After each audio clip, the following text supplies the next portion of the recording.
You get pulled over and an officer sees something, contraband or a gun on the seat. What happens? Can they take it?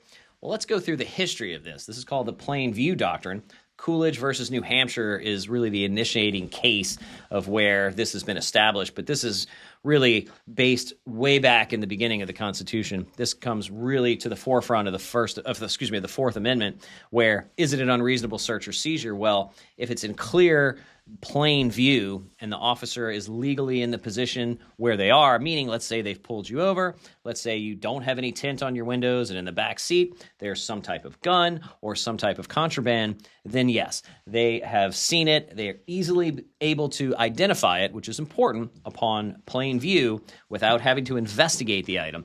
Then they're able to find out that yes, you either need to be taken out to make sure that that weapon is completely safe, or that contraband is immediately something that is part of an illegal operation, or you've done something illegal, you've committed a crime, then they can get it.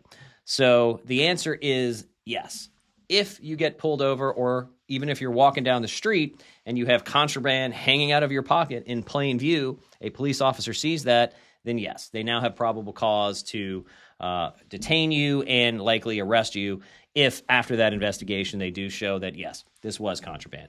Now, if it's a weapon on the seat, it may be a legal weapon, but they do have the right to make sure that it's safe and that you don't have access to it while they're detaining you for that traffic stop.